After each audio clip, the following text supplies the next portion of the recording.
For far too long, Vladimir Putin has been convinced that Russia will win the Ukraine war. It was meant to happen quickly, but it didn't. Russia was supposed to attrit Ukraine, but hasn't. Now a win in Putin's eyes would be convincing Ukraine to cede territory in Donbass to Russia. It's not all that Putin wanted, and if Finland has anything to say about it, Russia's president won't even be getting that. Finland has delivered a double slap to Putin with a sharp message that lets the Russian leader know that his authority will never be officially recognized. The Kremlin has been shaken to its core, but Putin may still have a lifeline in US President Donald Trump. On October 18th, BBC reported on several comments made by Finnish President Alexander Stubb, who was interviewed on BBC Radio 4's Today broadcast. Stubb said in no unclear terms that there will be no time in the future when Finland recognizes Crimea as part of Russia. The peninsula, which Putin annexed in 2014, has been occupied by Russia for over a decade. That doesn't matter to Stubb. Ever since the Crimean annexation, Finland has been relying less and less on Russia as a trade partner, says the Centre for European Reform, or CER. It shares an interesting chart showing that about 18% of Finland's imports came from Russia in 2012. By 2015, which is a year after the annexation of Crimea, those imports were down to about 11%. And though they rose as high as 14% in the years that followed, the imports dropped to a low point of 8% in 2022, which is when Putin invaded Ukraine. Finland has been showing Russia that it means business with these trade decreases for over a decade. Now, Stubb has put into words what Finland's actions have demonstrated. But it's not just Crimea that was on Stubb's mind on October 17th. In addition to discussing how Finland would never recognize the Russian occupation of that peninsula, Stubb added that the same goes for any region that Russia tries to claim as a result of the Ukraine invasion. Stubb made particular mention of the Luhansk and Donetsk regions in Donbass. Russia currently occupies around 70% of the latter and almost all of the former, the BBC reports. But invasion does not equal ownership, according to Finland's president. The only ones who can decide on the land issue are the Ukrainians themselves, Stubb said in a pointed message directed at Putin. This is not Russia's land to take, Stubb is saying, and it doesn't matter how much Putin wants to pretend that it is. Russia's leader is desperate to get his hands on as much of the Donbass as possible.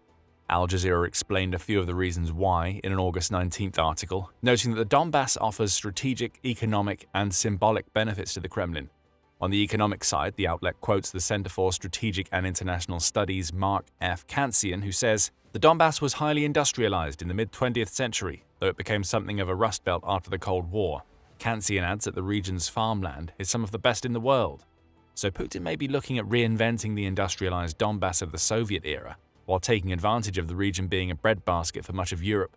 However, there is another economic factor at play here: minerals. Donbass has reserves of a lot of precious metals and minerals that Putin would love to profit from. Right now, Al Jazeera reports, Russia is already sitting on about 40% of Ukraine's metal resources. Donetsk is also home to the Shevchenko field of lithium ores, which is located in a rural settlement and is one of Ukraine's largest lithium deposits. The Economic Times adds that Donbass contains about 56% of Ukraine's hard coal reserves, which the outlet claims are worth about $12 trillion. That adds to the $12.5 trillion of mineral and gas assets upon which the Russian occupiers now sit in Ukraine. There's a lot of money to be made in Donbass, and Putin sees this figurative gold mine as a great way to right Russia's economic ship after the Ukraine war is over. On the strategic side, Al Jazeera says the port in Mariupol, which Russia also occupies, offers year-round access to the Black Sea. That access, when combined with the passage into the Black Sea that annexed Crimea already offers, would allow Russia to essentially control the Black Sea, should it be able to position more of its navy there. But perhaps more important than all of this, Al Jazeera says, it's the symbolic aspect of Donbass that most appeals to Putin. The region is home to many native Russian speakers. In Donetsk alone, almost 75% of the people use Russian in their homes, with the figure in Luhansk being 68.8%. That's a result of many Russians moving to the Donbass during the Soviet era, and it's this that Putin uses as so-called evidence that the region should belong to Russia. Eric Heron, who is a political scientist with West Virginia University, tells Al Jazeera, Russia has made many unsubstantiated claims about the treatment of Russian speakers there by the Ukrainian government. Donbass is symbolically central to Russia's story about why the war is happening. That symbolism is a strong influencing factor. If Ukraine were to cede Donbass to Russia, Putin will be able to parade around acting as though his justifications for the Ukraine invasion were legitimate. As for Ukraine, it will be left with Russia being far closer and having a much longer border with Ukraine than ever before. In other words, Putin might be happy to settle for Donbass today, but once Russia has built up a strong enough presence in the region, the rest of Ukraine will be back in Putin's crosshairs. Ukrainian President Volodymyr Zelensky has repeatedly stated that he won't hand Donbass over to Russia in exchange for peace.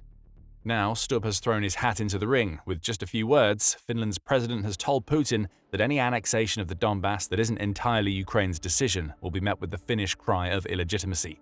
It will never be accepted, and that means Putin won't be able to use his control over the region to ingratiate himself with Finland, or as seems likely, the rest of Western Europe.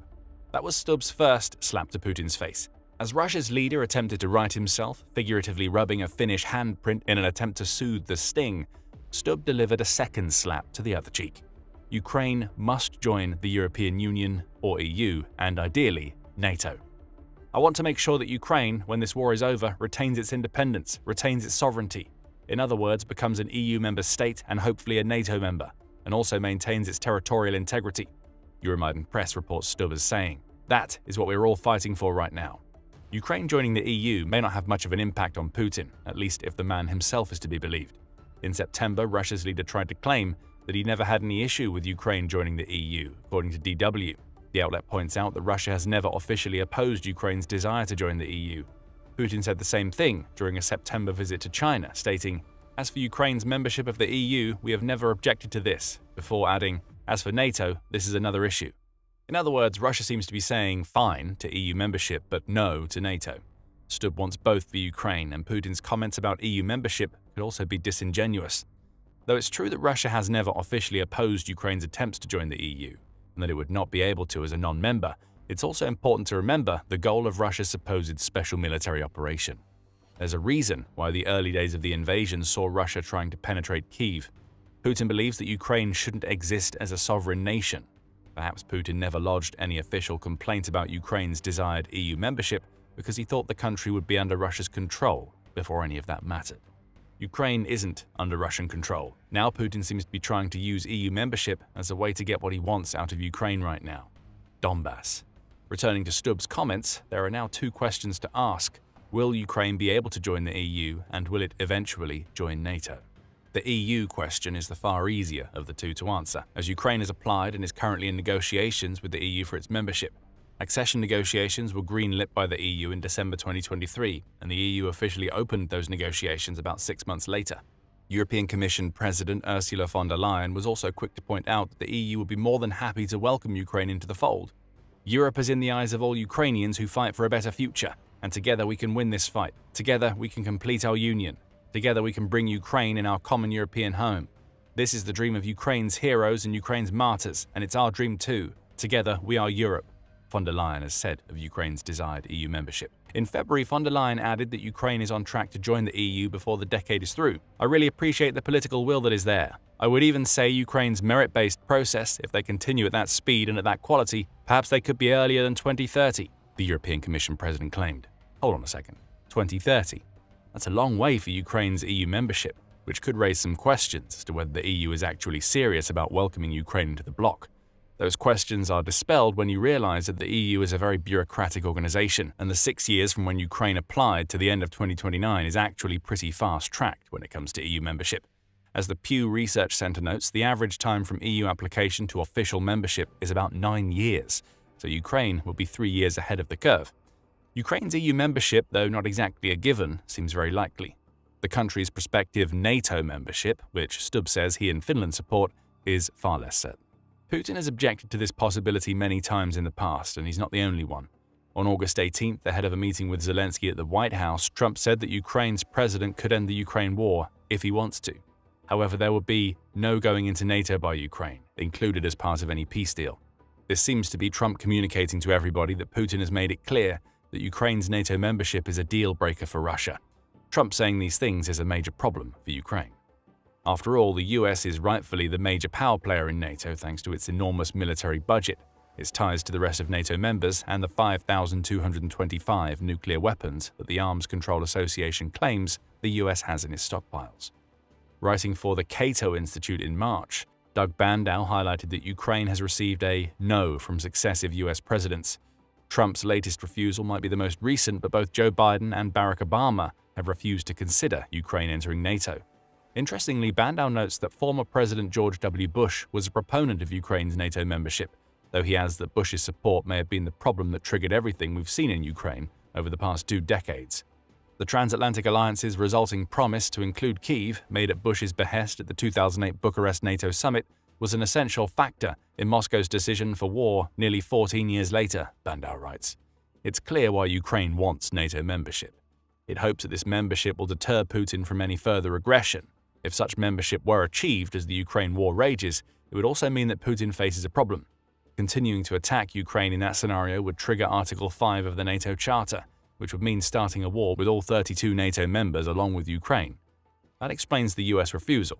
It doesn't want to be dragged into a direct fight with Russia, no matter how much it may seem to make sense to make Ukraine a NATO member on the grounds of its military strength and proximity to Russia. As for after the Ukraine war, that's where the complications lie. Even if we assume that Ukraine manages to defend its sovereignty and pushes Russia out of its territory, Bandow's point still stands. If Ukraine were to be granted NATO membership in the aftermath of the war, and this applies even for a version of Ukraine that has ceded Donbass, Putin would be furious. Would he be angry enough to start another Ukraine war, knowing what that would mean in the context of a Russian battle with NATO? Nobody really knows. And that's where the problem lies. But for Stubb, whose country has only joined NATO in the years since Putin invaded Ukraine, the answer to NATO's NATO question is cut and dry. By stating that Ukraine will, hopefully, join NATO, Stubb delivers his second Finnish slap to Putin's face. He's letting Russia know that Finland, at least, would support Ukraine joining the collective defense organization, perhaps because Stubb believes that Finland might be next. That's certainly an opinion shared by many of Stubb's country people. The Australian Broadcasting Corporation noted on October 18th. Finnish people point to their country's geography and history with Russia as the reason why they think Putin will turn his attention to them next. The latter issue in particular sees Finland share some interesting parallels with Ukraine, not least of which is the country ceding 10% of its territory to Russia as part of a peace treaty signed in the aftermath of the Winter War that Russia started against Finland in 1939. Finland knows what it feels like to lose territory to Russia. Stubb's comments suggest that his country has no intention of allowing Ukraine to feel that kind of pain, and Finland will support EU and NATO membership for Ukraine to ensure the nation's sovereignty. The double slap is complete, and the Kremlin is suitably shaken by this unsubtle showcase of Finnish support. However, there's a caveat to all of this. As good as it is for Ukraine to see that Finland backs it on everything from sovereignty to its membership in the 2 organizations that could ensure Putin never pulls anything like the Ukraine invasion again, Finland is a fairly quiet voice in the grand scheme of things. Stubb highlights that himself as he notes that Trump is the only Western leader who truly yields the power to bring Putin to the negotiating table. In his Radio 4 interview, Stubb said that he had told Trump that Putin couldn't be trusted during one of the golf games the pair of leaders have shared. Stubb adds, "What we need is not so much the power of the carrot to convince Russia to the negotiating table, it's more of the stick that will bring them," Stubb said during his interview. So you have to force Russia to come to the negotiating table for peace, and that's the deal that President Trump is trying to make. In other words, Trump can't tempt Putin into peace by acquiescing to him. Instead, it's pressure that will pay when it comes to the Ukraine war, and Trump is the only man capable of wielding the sort of pressure needed to make Putin back down. That leads us to the obvious question, will Trump help to create that pressure? It's possible. At the time of creating this video, Trump and Putin are set to meet in Hungary for what should be a discussion on peace. Interesting questions have been raised over this, including whether it's even safe for Putin to fly over the territory of the several European nations his plane has to bypass in order for him to even reach Hungary. At least Hungary is in the process of withdrawing from the International Criminal Court, or ICC. Hungary notified the United Nations about its withdrawal from the ICC in June, meaning it's under no obligation to follow through on the arrest warrant the ICC issued for Putin back in March 2023. So Putin will be safe in that respect. However, this conversation with Trump could go several ways. We already know that Trump, like Putin, says no to Ukraine's NATO membership. However, some believe that Putin is now ready to make a deal. One of those people is exiled Russian oligarch Mikhail Khodorkovsky. "I have the impression that Putin has sent Trump a signal that he's ready for a deal," Khodorkovsky said of the surprise Hungary meeting. However, he adds that he now has doubts about whether he understands what Putin wants anymore and that he has never had any idea about Trump's real goals in peace discussions. Trump may have offered a signal of what could end up being the outcome of the Hungary talks on October 19th. That's when The Independent reported on comments that Trump made to a Fox News anchor that suggest he expects Ukraine to make some form of territorial concession to bring about peace. "Well, he's going to take something," Trump said of Putin. "I mean, they fought, and he has a lot of property. I mean, he's won certain property." That comment casts a huge shadow over Stubb's slap to Putin. Finland's desire to protect Ukraine's sovereignty may not matter as much as Trump believing that the war in Ukraine could end if Ukraine cedes some territory. Donbass would be Putin's goal if Trump indicates a willingness to push Ukraine to cede, which would only lead to all of the issues we discussed earlier in the video. This isn't the stick that Stubbs spoke of. It would instead be a big juicy carrot that Trump dangles in front of Putin's face. For his part, Zelensky says that the US, along with the rest of the West, should be increasing the pressure on Putin to force Russia's leader to crack. Also on October 19th, Ukraine's president urged Trump to get tougher on Putin and even indicated that he will be willing to join the Hungary summit to talk about peace directly with Putin. Zelensky likened the Ukraine situation to the one between Israel and Gaza, as he called Putin a terrorist. Putin is something similar but more strong than Hamas, Zelensky said, before noting that Russia has the world's second biggest army and that the Ukraine war is larger than the Israel-Hamas conflict. And that's why more pressure is needed to get Putin to stop, Zelensky adds. Just as Stubbs says, the stick is going to be better for dealing with Putin than the carrot. Which of those two will Trump choose? We'll find out following the Hungary meeting. For now, Finland's double slap to Putin reveals that the country supports Ukraine so intently that it wants to see everything up to and including NATO membership for Ukraine. And it may not be long before Finland is joined by another powerful NATO member in making that call. Russia is doing something sinister over Germany. The shadow war is exposed in our video, so check it out to learn more. And if you enjoyed this video, remember to subscribe to The Military Show for more up-to-date coverage of the latest developments in the Ukraine war. And thank you as always for watching.